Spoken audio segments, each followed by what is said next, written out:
நமः சிவாய. இன்று நாம் பார்க்கவிருப்பது மகான சித்தர் கொங்கனார் பற்றி.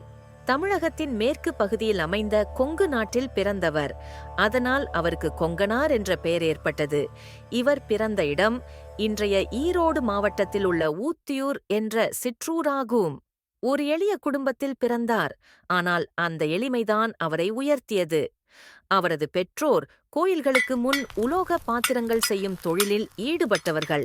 ஆனால் அதைவிட பெரிய பணியாக யோகிகள், சந்நியாசிகள், தவசிகளுக்கு அவர்கள் செய்த அன்பான சேவை.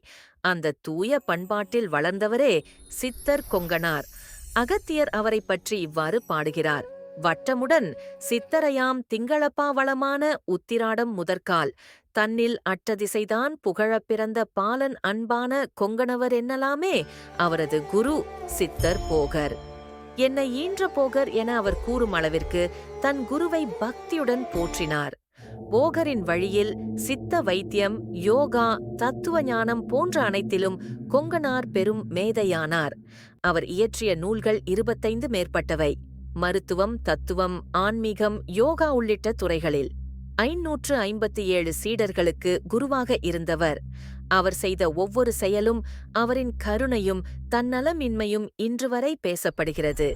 ஒரு நாள் தனது நண்பரான சித்தர் சிவவாகியாரின் இல்லத்தில் அவர் இருந்தபோது அவருடைய மனைவிக்கு இரும்பை தங்கமாக மாற்றிக் கொடுத்து சென்றார்.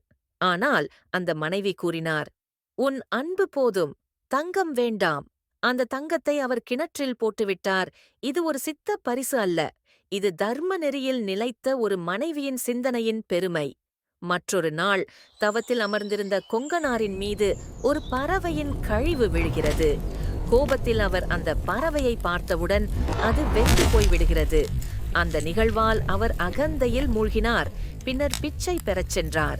ஒரு வீட்டின் வாசலில் ஒரு மனைவி கூறினாள், "ஒரு நிமிடம் பொறுத்தீர்கள்." அந்த தாமதத்தால் கொங்கனார் மேலும் சினந்தார்.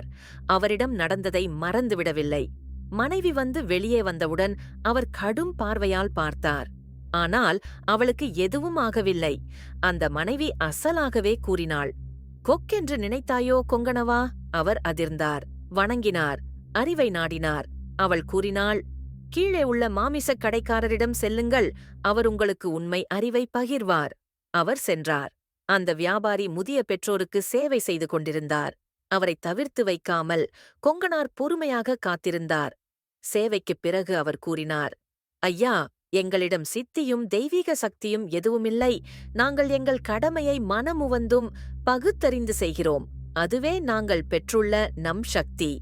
அந்த உண்மையை உணர்ந்த கொங்கனார், "குருவே, உங்கள் கடமையில் நான் அறிவை பெற்றேன்" என்று வணங்கினார். இந்த நிகழ்வு எளியதாய் தோன்றலாம்.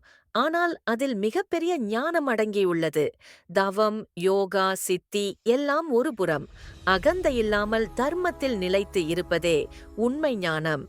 அதையே கொங்கனார் அடைந்தார். இவர் 14 சித்தர்களில் ஒருவராக போற்றப்படுகிறார். சப்ஸ்கிரைப் செய்யுங்கள், பெல் ஐகானை அழுத்துங்கள். ஞானத்தின் அடுத்த நிலைக்கு வாரீர்.